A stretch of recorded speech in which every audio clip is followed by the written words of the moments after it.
Hey everybody, Dylan Bowman here, one of the founders of Freetrail and the host of the Freetrail podcast. Thank you for watching our video podcast. A couple of things before we get started. Number one, please do join Freetrail Pro, our great community for trail runners from around the world. There's a lot of great perks involved in that membership, and we would love to have you on board. Number two, a big thank you to our sponsors here in the video podcast. We don't do real commercial breaks, so I just want to give them a major shout out on the front end here. We have some discount codes in the show notes that you can take advantage of. Number one, Speedland, of course, the makers of the GS Tam, the shoe that bears the Freetrail logo on it, and a product that we worked on to bring to market in the spring of 2023. Our other annual partner is Gnarly Nutrition, makers of fantastic training and racing nutritional supplements that will really help you on your trail journey. We always have a third partner on the show that rotates throughout the year. So depending on who it is now, you can find a link and a discount code in the show notes for that partner as well. But a big thank you to the sponsors who do make our podcast possible. Number three, last but not least, we would really appreciate it while you're here to smash the subscribe button on the Freetrail YouTube channel. You can also click the bell icon to get notifications whenever we post new content. We are working very hard to keep you inspired, informed, and entertained here in the great sport of trail running. Thank you so much. Enjoy the show. Jon Rea, welcome to the Freetrail podcast, buddy. Thanks for doing this. Devo, thanks for having me. It's gonna be really fun. Glad to be here. Hey, we need to establish something here at the beginning before we get to our traditional opening question, and that is that it's Jon Rea, not Jon Rea, right? Is this It is Jon Rea. Dealing with? Yeah, I was taught going to any place where people were taking our names, but like my dad would show up and he wouldn't even pronounce it; he'd just pronounce it REA. So. Jon Rea. I was going to say, the Stingray could be a good nickname that would make this confusion disappear overnight. But I think there's a Filipino trail runner right now who already has that nickname, so it's taken. So we'll have to get a different one for you. But Jon Rea, thanks so much for coming on the show. My traditional opening question, what makes you you? I feel like I should be getting older and maturing, but the two ways in which I still think about myself are one as a little brother and two as a student athlete. I have 4 older siblings and 1 younger sibling. So of course that gave me the identity of being a little brother. But I think I've maintained sort of that style of going through life of like looking for people who are a couple years older than me. I've definitely found most of my running friends just happen to be a little bit older than me for whatever reason, and looking to people for advice. And yeah, so I just like identify as being that little brother, and I'm still in that mode where I feel like I'm good at taking advice from other people and acting on it and living out something else that, like, if someone else has set an example, then I can follow it. But then I'm like really bad at decision making, I think, is the downside, where I always need someone else's approval to actually go ahead and make a final decision. And then on the student athlete side, that was just like, I still love the perfect day in a life to me is still like wake up, morning shoot around, basketball practice, go to school ends, you go to your full practice, then you go home, some family time, and then you do your homework, and that's the end of the day. Like, that's just still the ideal day for me. And I've sort of continued it all the way beyond school and just keep doing the same thing. So good. Jon Rea, the little brother and the student athlete. To start things off, one of the things that you mentioned when we were together in Boulder is that your personal focus at the moment is transitioning from runner to racer. I spoke to your coach, Adam St. Pierre, on the phone last night, and he mentioned that the runner to racer philosophy was born out of the duel that you had with Dakota Jones at the 2022 Javelina 100. So please explain the runner to racer ethos that you're embodying right now and remind people how your battle with Dakota Jones contributed to it.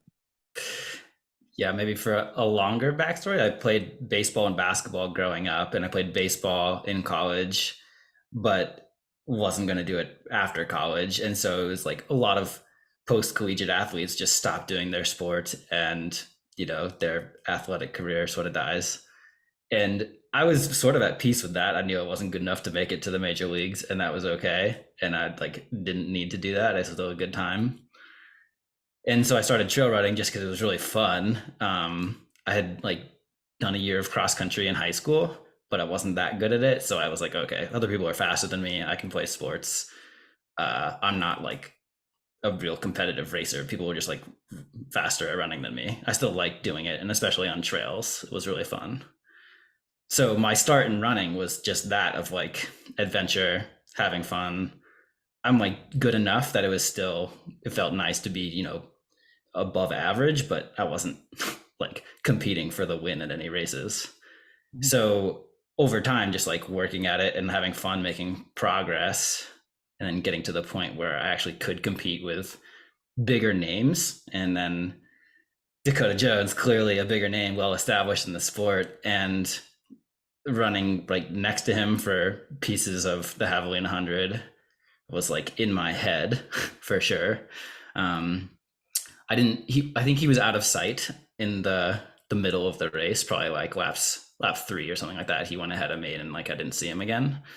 But then at the very end of lap 4, I passed him while he was taking a pee break. And so all of a sudden he stopped moving, and so that's why I was in front of him. And he pops out of behind the bush and says, "Wait, who are you?" And I was like, oh, okay, he's about to figure out who I am and assess whether or not I'm a real threat or something to him. But we ran into headquarters together at the end of lap 4, and I had just moved up through the field during that race, and I was like, whoa, this is a big deal. I just passed Dakota Jones at mile 80 of a 100-mile race. This is a moment that I don't know what to do about this, actually. Should I have waited longer before passing him? Am I supposed to make a big burst right now to drop him and go ahead? What am I supposed to do? I was just lost. I was just trying to run to the finish line as fast as I could, but the situation was just new and foreign to me. Mm-hmm. But Dakota definitely knew what he was doing because as soon as we left headquarters and had 20 miles left in the race, he went past me on the way out and said, "See you out there." And I was like, yeah, cool. See you out there. We're gonna run this together.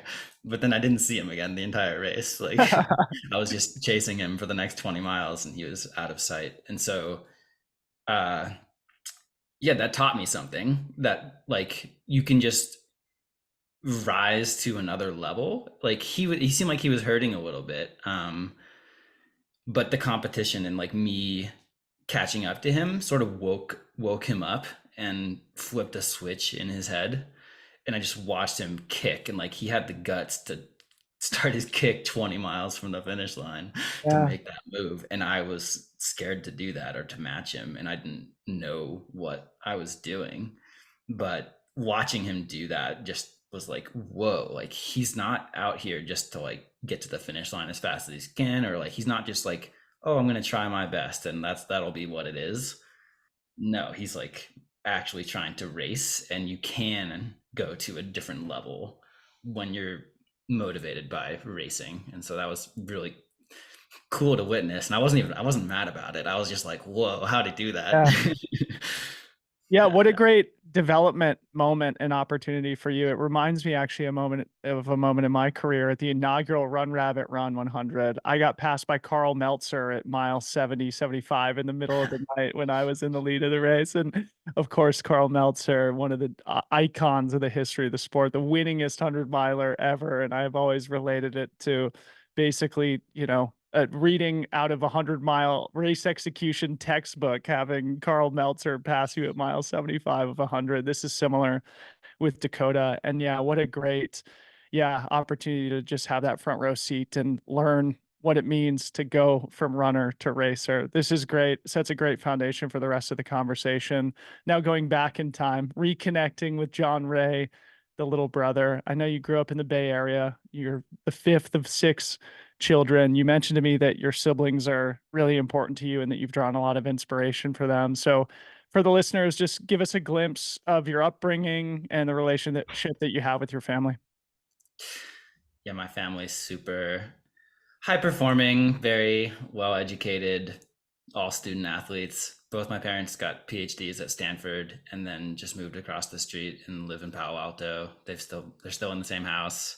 They're about to retire, although my dad's retirement just got delayed, so who knows when it'll actually happen. uh, but yeah, my older siblings were definitely the biggest teachers of me. Like my parents didn't even have to do that much parenting because I could just follow in the footsteps of my older siblings, and they were doing good things. So it was just try and do what they're doing. I have two of my older sisters went to Princeton. My older brother was an All-American at Santa Clara, and then played a couple years of minor league baseball with the Oakland A's organization. Like all of us, just like worked hard in school, got good grades, and played multiple varsity sports. And so that was just what we all did. And so I didn't think anything of it. I was just trying to be like my older siblings. So interesting. But 6 kids is a lot, and even if you love each other, obviously kids compete for attention and affection, maybe even resources sometimes. Is that where your competitive instinct was born? Were you guys always competing with each other as you grew up playing a lot of sports and achieving a lot academically? I think Okay, definitely yes. I think I did the most competition with my little brother, and that taught me how to win at things, whether it required cheating a little bit or just setting the rules. Well, I mean that is the same as cheating, but that was the most competition with my little brother, just because we were like the same gender and we were 3 years apart, and so I was playing with him in the backyard for the most part. And my older siblings, like Susan, Anthony, Jennifer, they were all more towards the mentorship side rather than like peers competing in the backyard. Mm. Um, like with my older brother, I would stand like 20 feet away and throw a wiffle ball as hard as I could when I was like 5 years old, and then he was like the high school kid who was practicing hitting fastballs from that Yeah. close. So that wasn't a competition because I was just so much younger than him, but um, definitely with my little brother. So one of the things that we have in common is that we're team sport guys. Finding running later in life, especially compared to a lot of the guys that you're going to be racing against next weekend and throughout your career. Fill the listeners in a little bit more on your team sport background and talk about maybe how it's set the foundation for this great running career that you're cultivating. Yeah, growing up, it was just baseball and basketball. Tried at soccer, but then dropped that after like sixth grade or something like that. But we'd make up new games and new sports in the backyard too. So just like always outside and playing games. I wanted to follow my brother's footsteps because he was the one who played professional baseball. So that's why like baseball was the vision and the single choice that I felt like would have the most likely chance of making it, being Dustin Pedroia or some other small second baseman. Like there's some real possibility you could get there. But basketball was probably more fun, so that was like the other sport that I played it throughout high school. And then I just played like intramural pickup basketball in college, but baseball was what I got to continue at MIT for those 4 years. And at MIT, you have school records for being hit by a pitch and for sacrifice bunts, two pretty obscure baseball statistics. But I think it says something interesting maybe about your character. I mean, what it suggests to me is that you're a team guy, you're a locker room guy, you're not afraid to make sacrifices for the greater good. Is that a fair assessment, or is there anything else that those stats are representative of when it comes to your personal character? Yeah, I hope it shows that I'm a good teammate, but it also probably just shows that I wasn't good enough to hit home runs. So yeah, coach is gonna give me the bunt signal instead of the home run signal because I can't do that. But yeah, I came into MIT thinking I was gonna be this hotshot, like set the school record in stolen bases and get all these extra base hits, and then I know I was not that exceptional. I was fine, but Well, I mean, you got school records, dude. Come on. Sacrifice bunts are important, man. I mean, it contributes to the team and hopefully puts a few more wins in the, or, a few more check marks in the W column, if you know what I mean. Yeah, and we won a lot of games. We went to the NCAA regional tournament 3 out of 4 years, and we would win 65% of our games or something like that, which is pretty good for baseball. So we had like a really good stretch while I was there. That was really fun. Yeah. Before we move off the family and the sibling stuff, I think it would be interesting to also hear you talk about how your siblings have reacted to you finding this career as a professional runner. Obviously, that was probably something that they didn't anticipate growing up as a basketball and a baseball player. And I know that at least one of your brothers has helped to pace you through a couple of races. So talk about their reaction to the success that you've discovered with endurance sport and how they've maybe contributed to it. My older sister has paced me for the last 6 miles of Western States twice now. And then my little brother paced me from Forest Hill to Green Gate last year as well. So I've used them as pacers. That was such a special experience. Um, I think their perspective on it was similar to mine, that it like slowly emerged over time. It was like, okay, John's in Colorado going to grad school. He started doing this trail running. That's cool. I guess he's like getting fit and getting pretty good at it. Like that's fun. Like glad he found something to do post college. Like he's happy. That's good. But then I start winning a couple races, and it's like, okay, that's cool. And then like I get this golden ticket at Bandera, and then it's like, okay, that's maybe piquing more interest.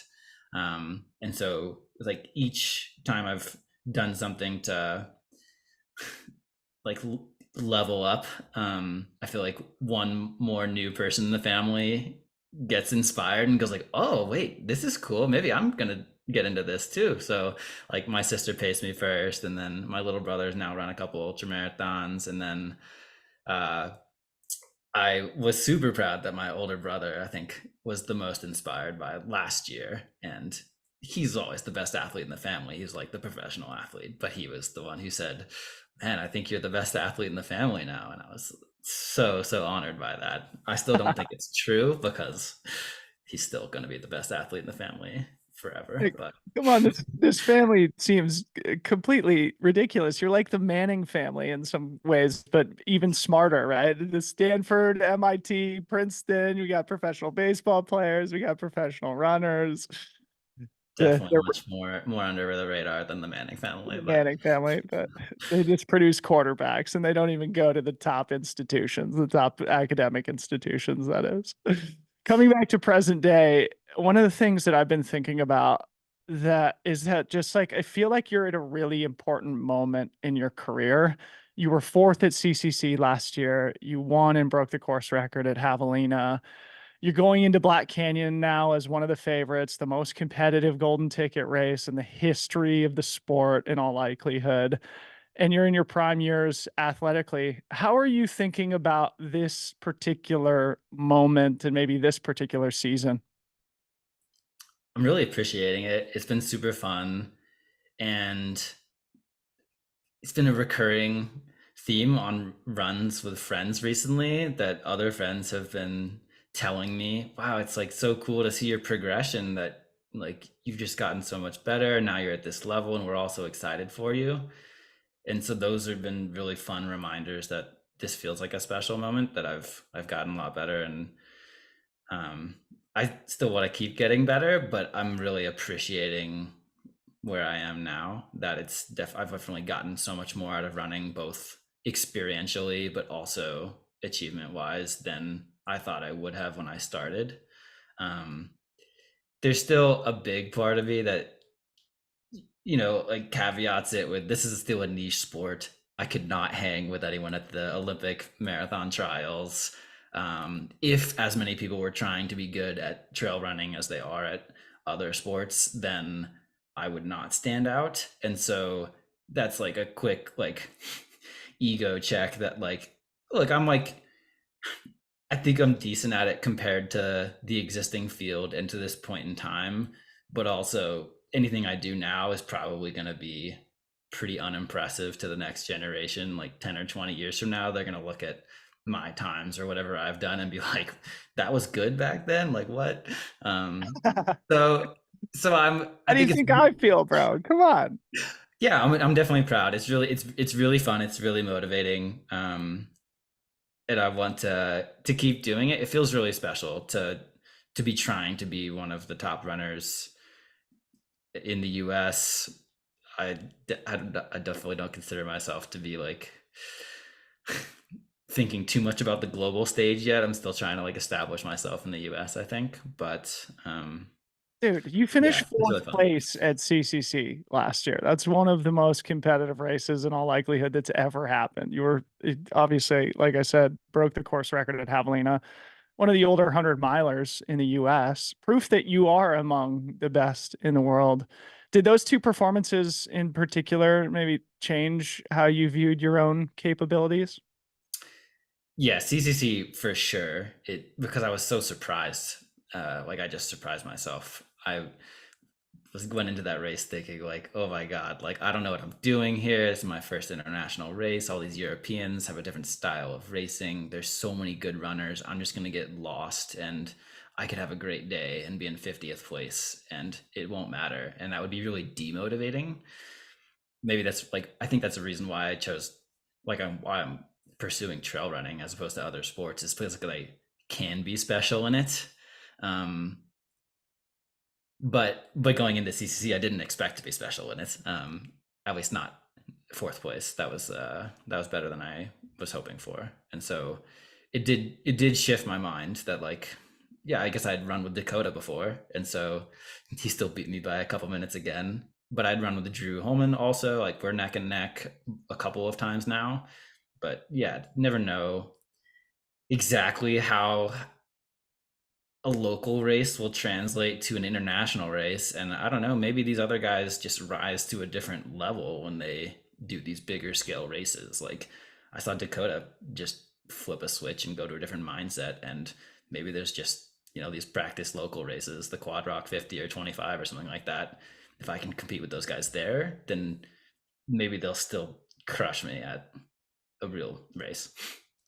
I was planning to get to this later, but why don't we just touch on it now while we're on the subject of CCC? What we see in the video, which our audience can go watch on YouTube by the time this conversation is up, is you describe a moment where your coach, Adam St. Pierre, delivers a one-word race plan to you. That race plan is compete. Explain how that landed for you in the moment and what significance maybe it's had in the months since CCC. It was so useful that was just so simple. I am liable to overthink a lot of things. And so just simplifying it and being like, what is like, if I'm trying to make a decision or second guess myself or figure out what to do or decide how I'm feeling, it was just like, what is the response to that feeling or that thought that represents the word compete? And so that was just so useful and centering to be like, here's your one focus, just like do the compete thing. Like, don't worry about judging anything else other than just trying to compete. And that also made it feel like it was a little more of a sport. Like running was like a fitness thing, like you try to run fast and you get to the finish line and like whoever's fitter wins. But it is a little more fun to have some race dynamics and to move up and back and have different strengths and weaknesses in different sections of the course and to be thinking about the other runners in the race. And that turns it a little bit more from a fitness activity to a sport. And I like sports more, so I'm down for trail running to become like a real sport. And that's what the word compete did for me. How does that manifest though? I mean, give us a practical example as you're moving up in the field at CCC. You find yourself sort of in fourth place. You got Dakota just ahead of you. You got Drew Holman and Seth Ruling just behind you. You got this train of Americans. How does the compete word and philosophy show up in those moments? I was really scared of the start line, that it was just going to be so overwhelming that everyone's going to go out and run like sprint off the start line and go super hard, and I was not going to be able to handle that. But it was like, no, like yeah, you're going to slow down runner later in the race. This is just the opening move, and there will be different phases of the race. And so what does it look like to compete right now? It looks like running that pace that everyone else is running at the start line. And then the second moment was maybe an hour and a half into the race, like you've done the first climb and a mile or two after the first descent.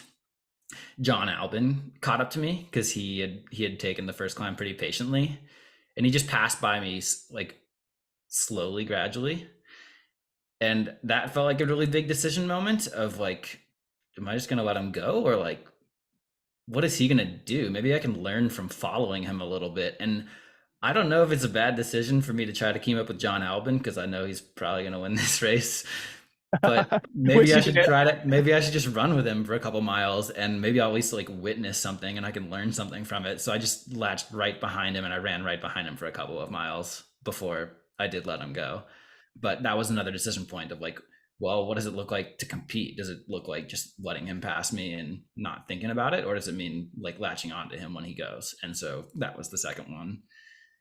And then, yeah, in the second half, that was just like any hesitation I had was like, oh, I just want to relax a little bit. This is getting hard. Like, wouldn't it be nice just to, casually jog it in and be happy with where I am now? It was no's. Like, Dakota's in front of you. Get him. Go, go, go. Compete, compete, compete. Every time I had a doubt, that was like, it'd be nice to relax. It was like, no, compete. It's such an elegant race strategy, right? Just the single word. And it has nothing to do with an outcome or with even like a strategy. It's more of just like a feeling, right? Of just like, in this moment, am I putting myself in a competitive posture, right? I just think it's something that I would like to implement into my own racing. Coming back to what you just said about appreciating the moment that you're in right now, say more about that, because I just had Andrew Bumbelow on the podcast too, and we were sort of reminiscing about his professional road and track career. And one of the things that he said is that he wished he would have appreciated some of the highs. He always felt like, there's another mountaintop out ahead. There's another huge accomplishment to be had without necessarily appreciating those moments. And I think for you, as I identified, this is an important moment and an important year, right? And so the balance between appreciating where you are, but also wanting to further establish yourself as one of the best in the world. Anything you want to say about that? I've been gradually getting better every year for the last 10 years. Like, I've been doing it for a pretty long time now. And every time I get a little bit better and think I can run a workout with a few seconds per mile faster or get a higher place at the next race, it just resets your expectations. And then there's another next thing. And having gone through that cycle like 10 years in a row makes me feel like I'm not sure there is an end to that. Like, if you achieve more, then you just reset your goals higher. And then if you can get that, then you just set your goals higher, and you're always yearning for something you don't have.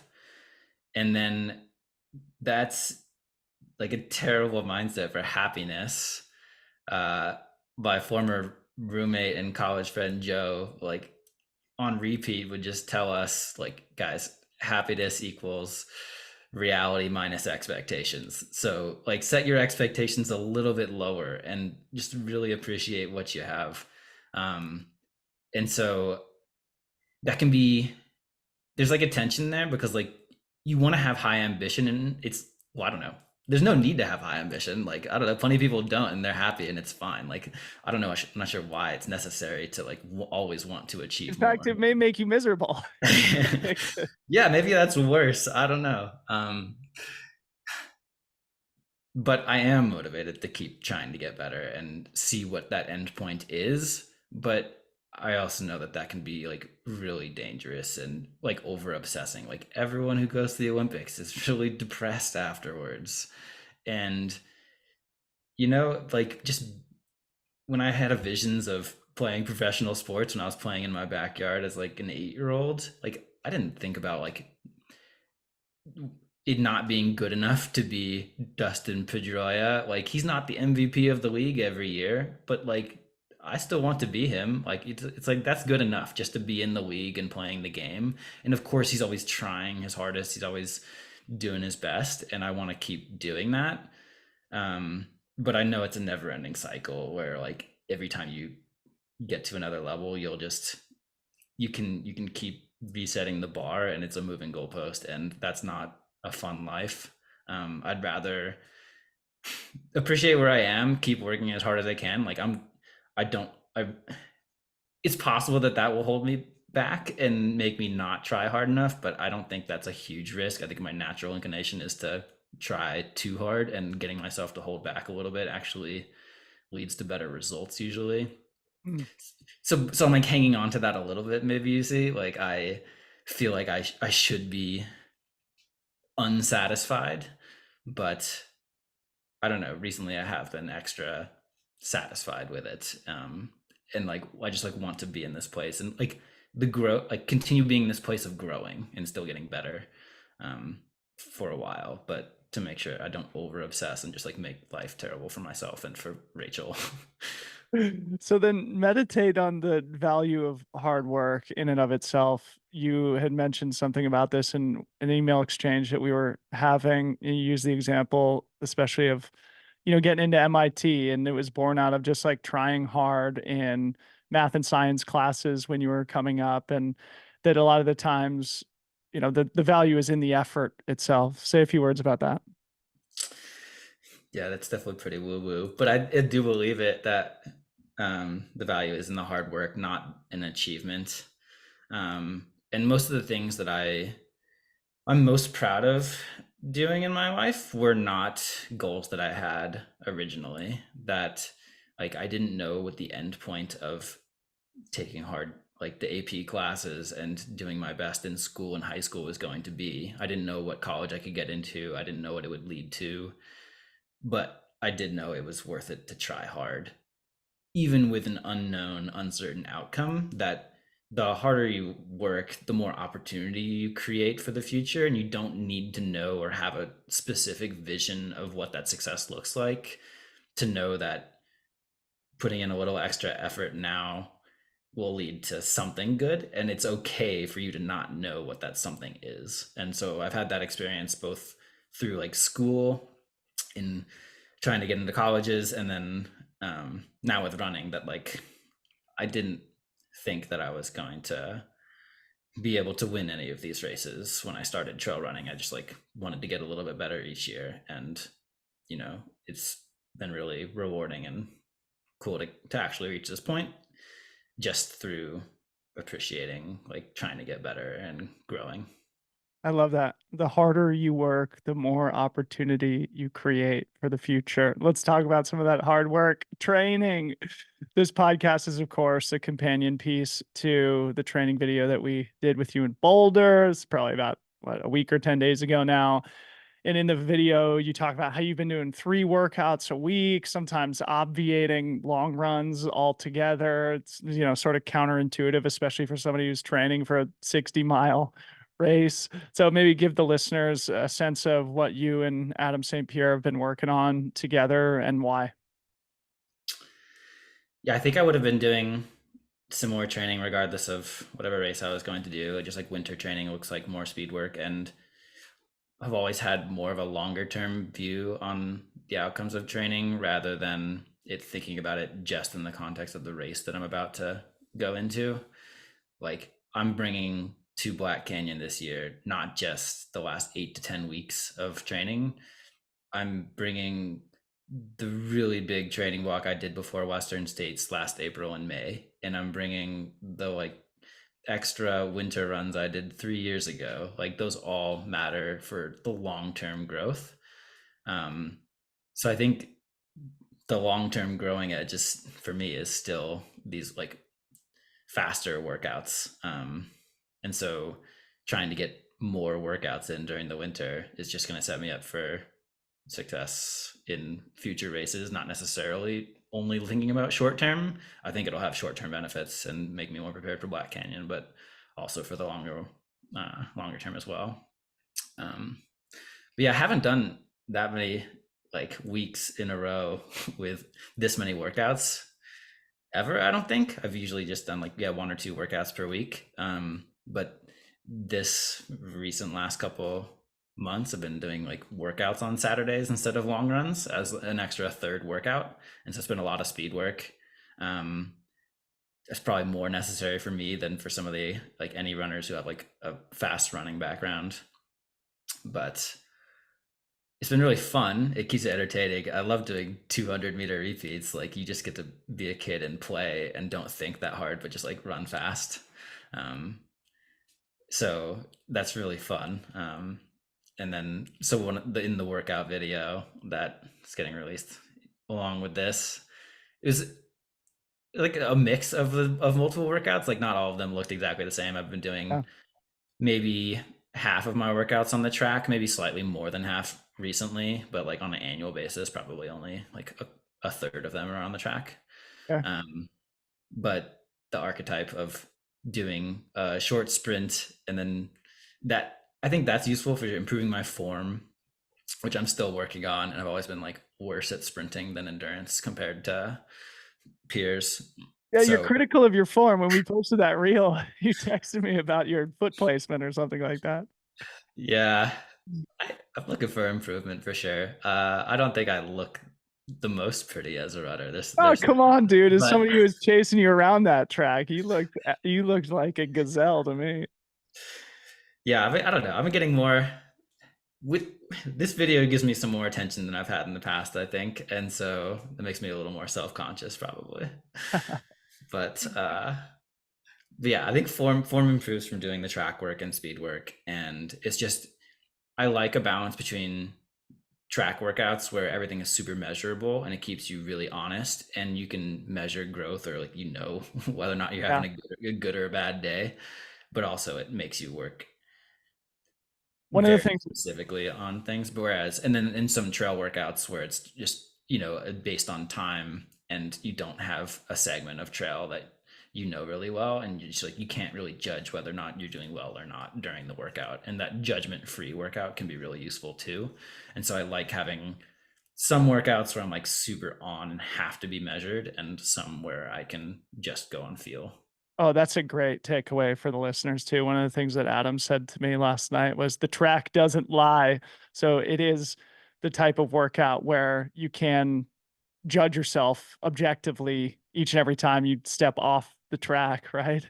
Whereas on trail, maybe they're judgment-free workouts, to use your terminology. One of the things that also stuck out to me when I was with you in Boulder, and that shows up a little bit in the film, is the intentionality with which you approached your warm-up and your cool down. Like the process you went through just to get ready for the workout took a long time.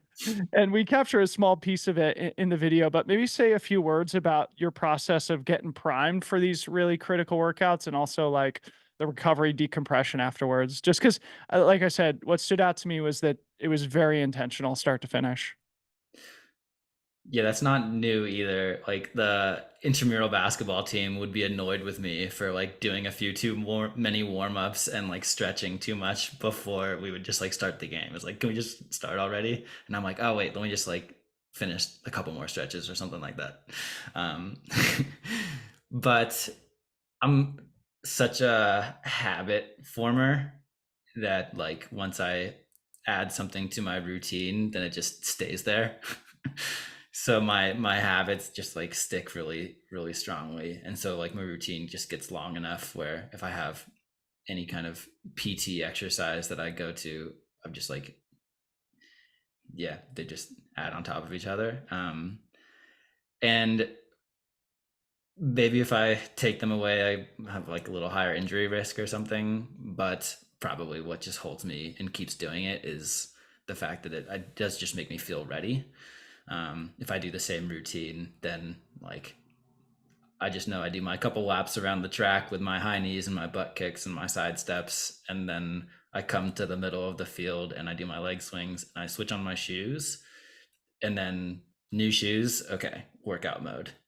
Brain is now ready. I mean, it knows how to go to that place of focus.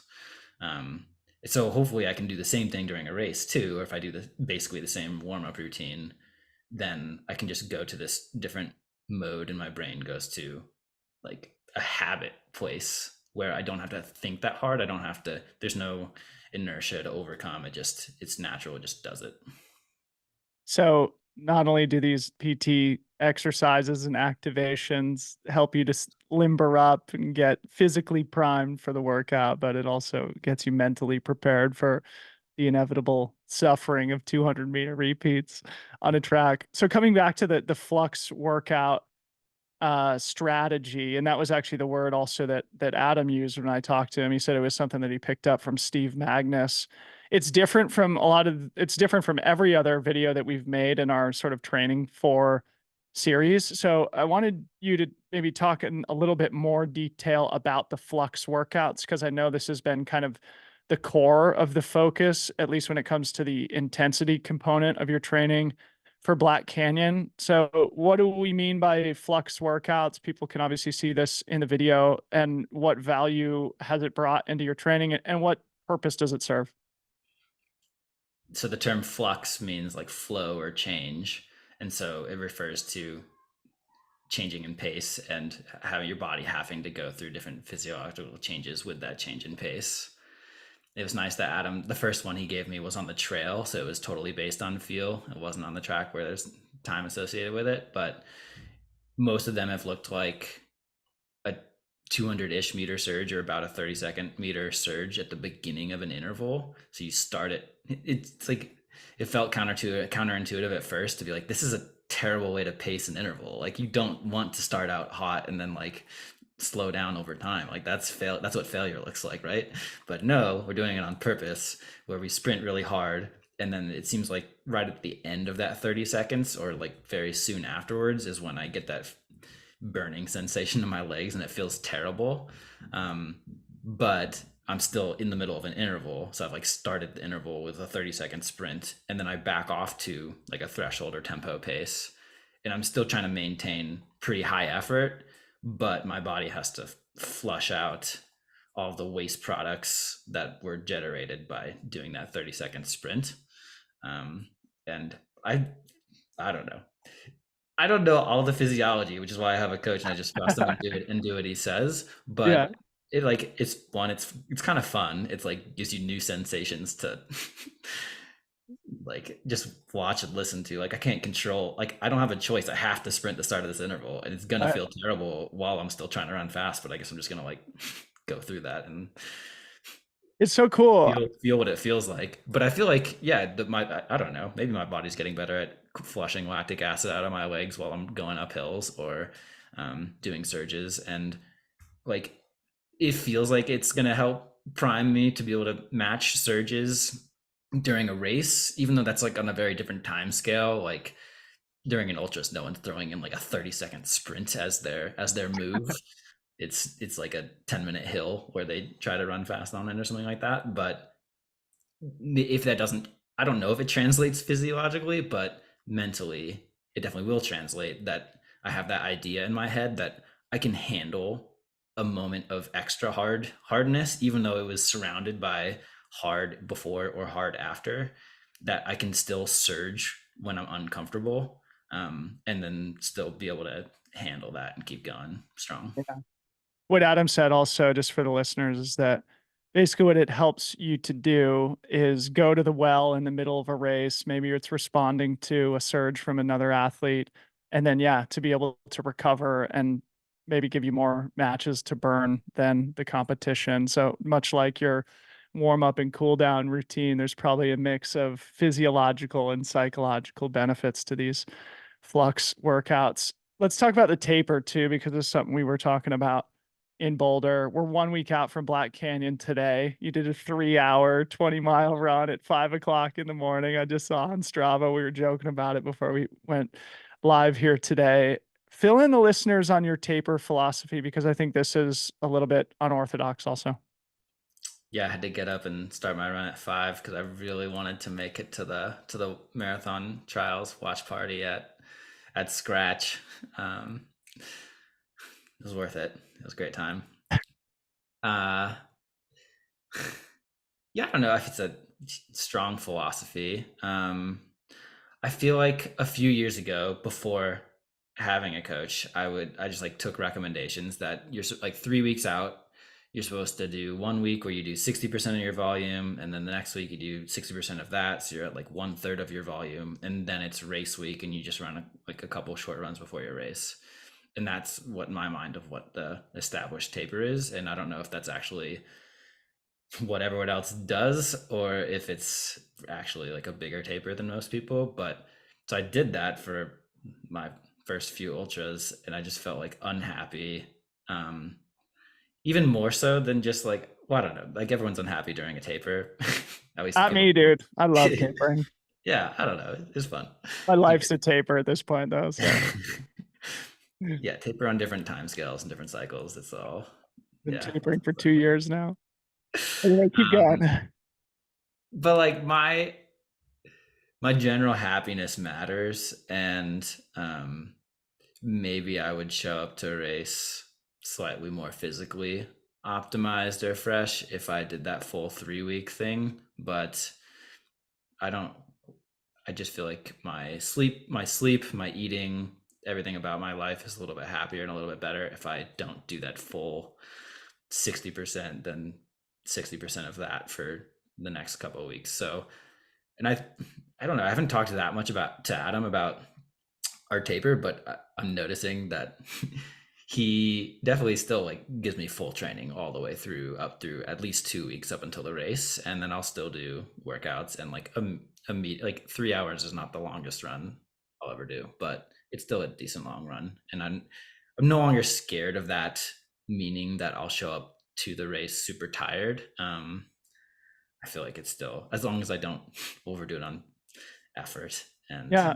I take care of the other things, then if I wasn't overreaching during the main block of training, then I don't need to cut it off like really hard leading up to the race.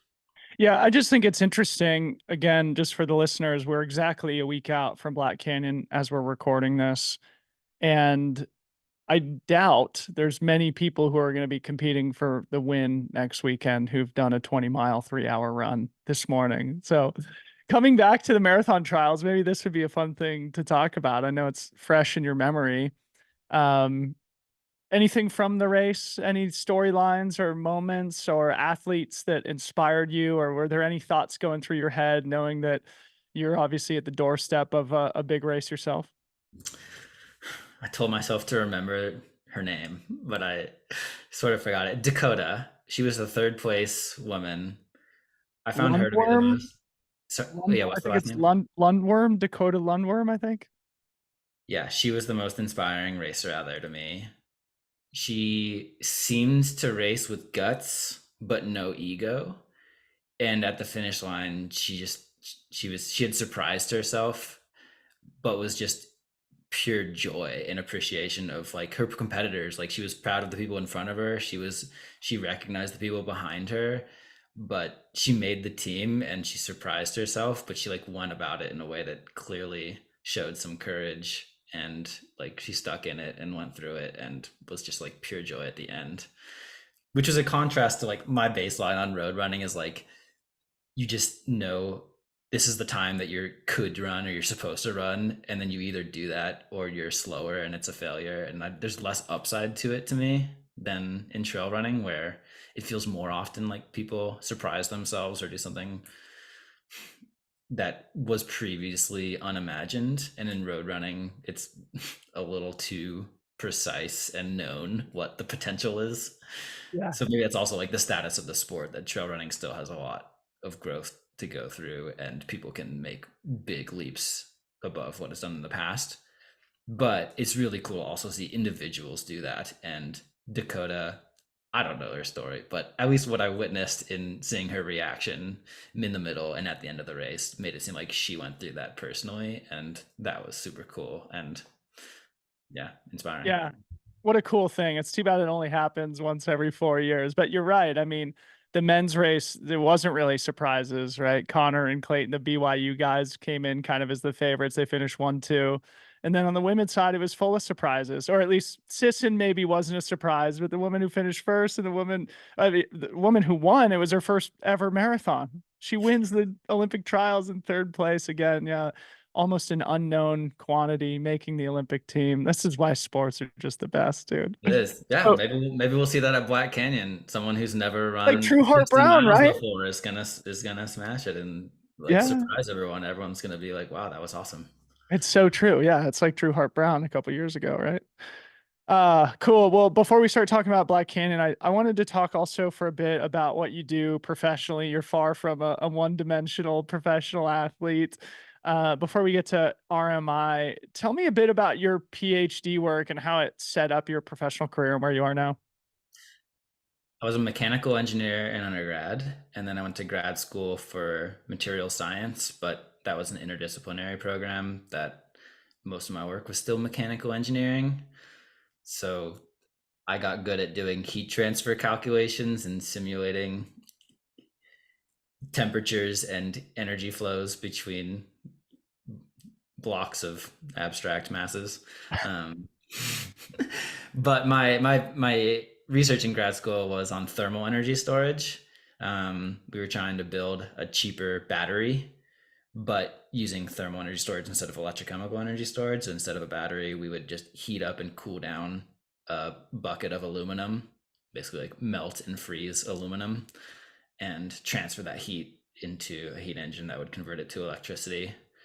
So I was doing like the heat transfer modeling and techno-economic analysis on that system, and then also like building some things in the lab. And recently I've been missing the hands-on part of it, of like building some things is really cool. That's a great part of engineering. Um, but I felt like the more important side of it was figuring out if this prototype technology were to become a mass market battery that all the electric utilities were using for their energy storage, then what would its cost have to be? How would it be operated? How would it interact with the electric grid? And that led me to RMI, where we work on more of those types of questions on my team, of trying to figure out what are the best technologies, or like how should they interact, what are the right incentives to get electric utilities to use the best technologies in order to support a low carbon, equitably distributed electric grid. um, so that was the logical step. It would have been really cool to take my grad school work and do a startup company where we were building these buckets of aluminum that were these thermal batteries, and that would have been really fun and cool. But I wasn't willing to go out and be the CEO of my own startup company after You're grad still school. young, dude. You're still young. I know people in the battery space. I'll make connections for you. Yeah, it's there's a lot of cool technology happening there. But the other thing about working at RMI, where like our company's mission is to accelerate the energy transition, is that we, in order to have successful climate outcomes, we have to have this happen fast.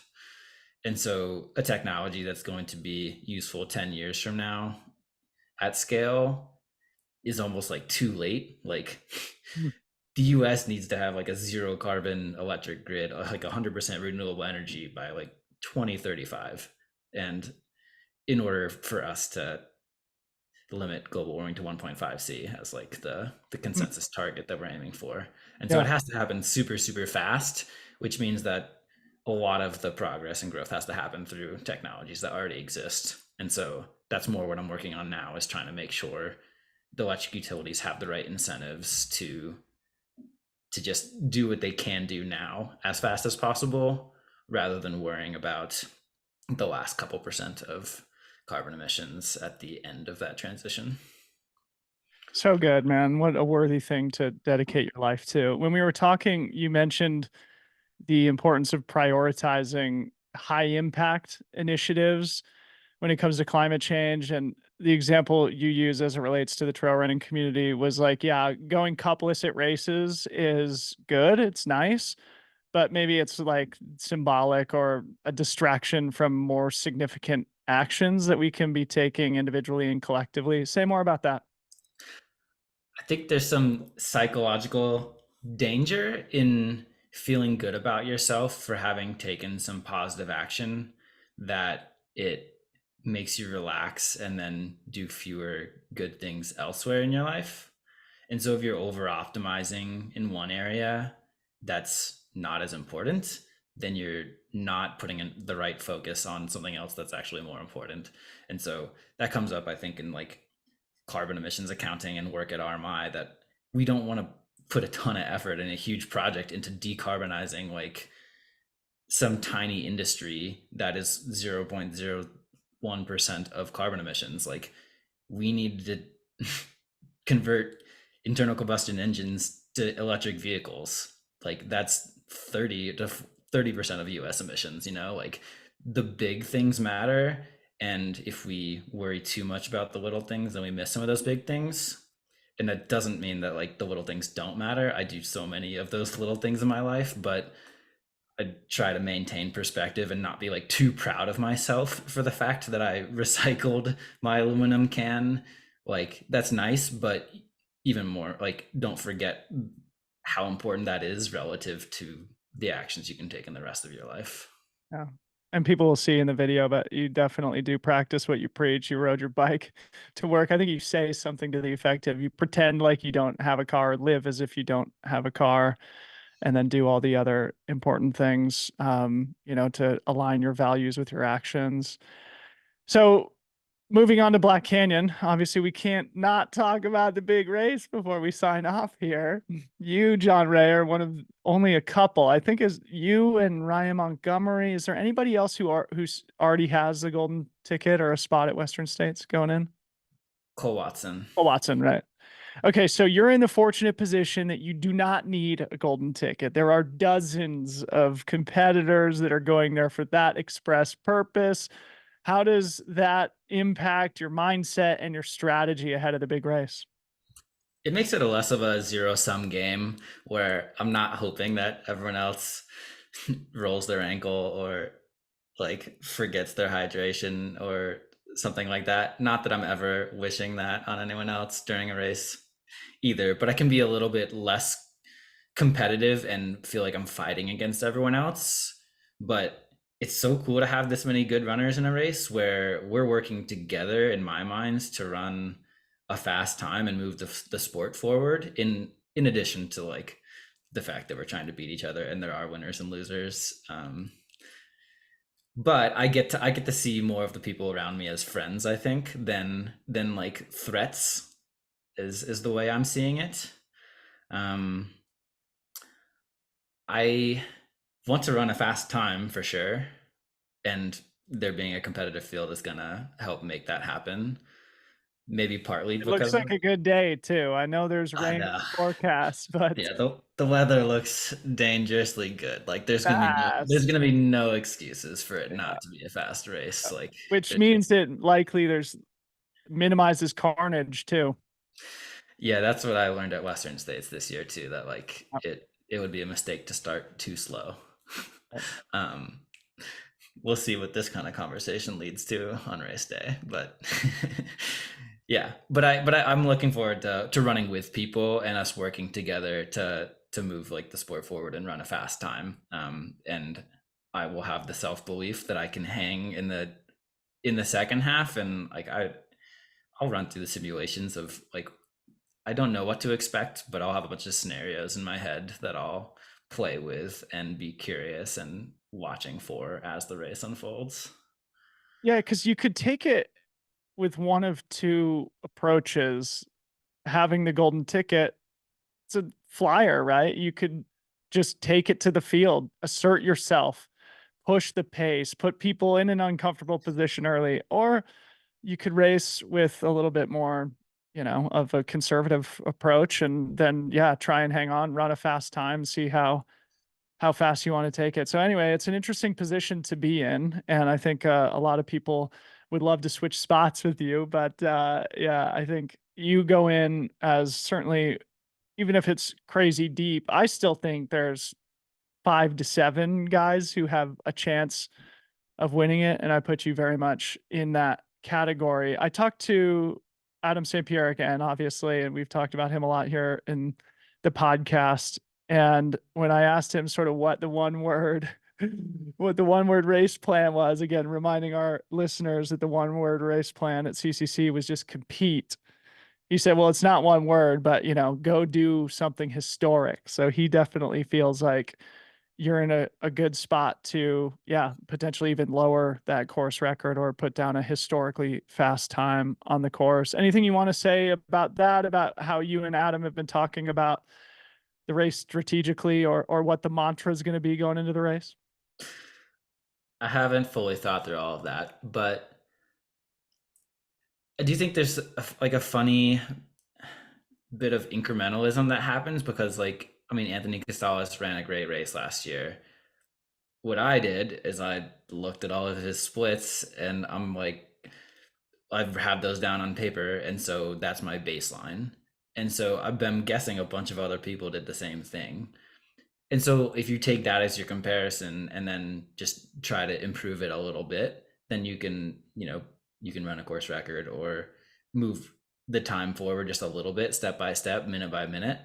I'm curious what would happen and like how high ambitions could get if people didn't do that and they just said like what is really theoretically possible.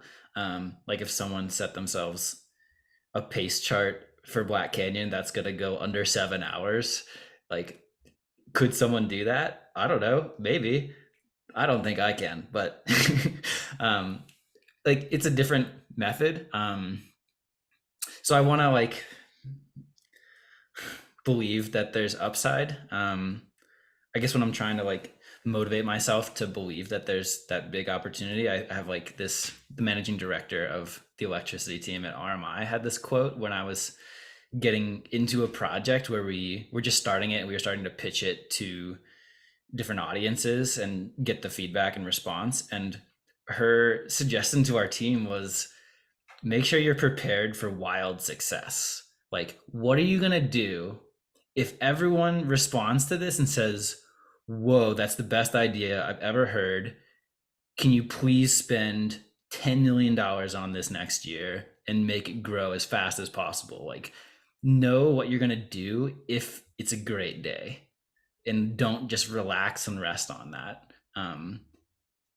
So like I've got the downside too, like that, but it is fun to think about the upside, and maybe I get to do that a little bit more of like be prepared for wild success.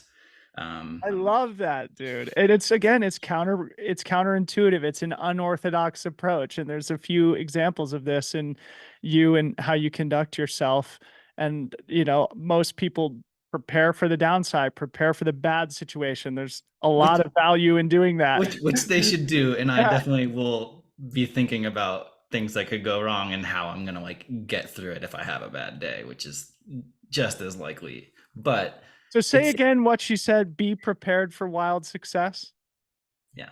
I love it. My wife said something a couple years ago, which we continue to use to this day, which is just, what if something amazing happened? And so we've abbreviated it to WISAH, WISAH. So oftentimes when we're sort of in the doldrums, we should just, what if something amazing happened, right? Be prepared for wild success. I love it. Yeah, I hope someone at Black Canyon does something amazing. I think it's guaranteed, bro. If not, maybe a few dozen people will do it. Anyway. Maybe we'll have 50 people run under 8 hours. I don't know. Okay, so as we start to get close to the end of our conversation here, you posted the other day about big cat mode as we begin to wind down. You're criminally underfollowed on Instagram. We got to get all of our listeners here to go smash the follow button on Jon's account. I'll make sure to put a link in the show notes.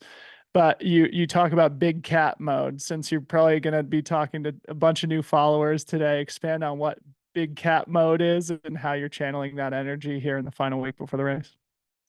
I stole that idea from my meditation app, Headspace, which has a competition pack. It's like a 10 days of a 10-minute meditation. And they introduced this concept of big cats that they lie in such stillness most of the time. They're doing nothing. But when the moment comes, there's no doubt that they're ready to pounce. Like they're not just late. They're not lazy. They appear lazy. They're just sitting around. But when the moment comes, they are ready. And so that's what I'm trying to be as a way to tell myself not to stress out too much about the race. Like I don't want to simulate it too many times in my head. Ugh, I'm trying to have a balanced life over here. I'm not just like obsess about this race that's coming up, but my mind keeps going to it. And so I'm just like reminding myself, like maybe you're thinking about the race a little bit too much right now, and like pretend you're a big cat that knows how to hunt some prey, but like it doesn't have to do that right now. It's just relaxing right now, and like you'll still be ready to do it when the time comes. Yeah, you're full of gems, buddy. Final question for you, John, and thanks so much for coming on the show and spending so much time. This is our traditional closing question. Who is one person that you admire? Can be inside or outside of sports, living or dead, and why do you admire that person? Jackie Robinson. We have the same birthday. So on my birthday, April 15th, everyone in Major League Baseball wears number 42 in honor of Jackie Robinson. He was a scrappy second baseman. That's what I wanted to be. So I wanted to model my style of play after him. Clearly, breaking the color barrier was a pretty historic achievement. And the experience that he had to go through obviously has led to like the most epic storytelling, and it's like just amazing, both physical and mental strength, that he had to be really good at his sport, but he also had to be so mentally focused, restrained. Like he had to show like restraint in not fighting back was a big part of that story. And it made it so much harder for him to perform, but he still was able to. And so that's the inspirational part of him as an athlete.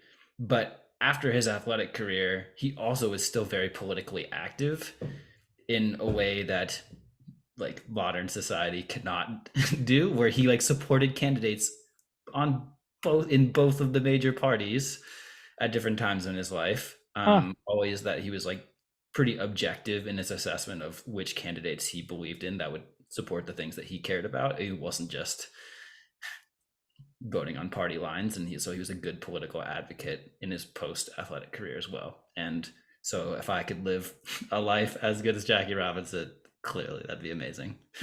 I'm not I, good, but he's as the a, inspiration. as I've heard, you can turn a double play like Jackie, though, can't you? Uh, I mean, like D3 college level, not quite like MLB level, but Well, that was my best skill. well, listen, maybe you'll be turning another double play next weekend. Obviously, you won Javelina. We got Black Canyon coming up. Maybe there's an Arizona double play. Maybe that could be your nickname, John Double Play Ray. There we go. We'll keep We'll searching. keep workshopping it. Hey, well, John, it was so fun to spend time with you in Boulder last week. It's really fun to have you here on the podcast. I can't wait to see you race next weekend. Good luck in the final week, and we'll see you down there in Arizona. Yeah, we got you back on the Fairview campus. That was fun. 20 years later. Yeah, thanks so much. Really looking forward to it. It's great.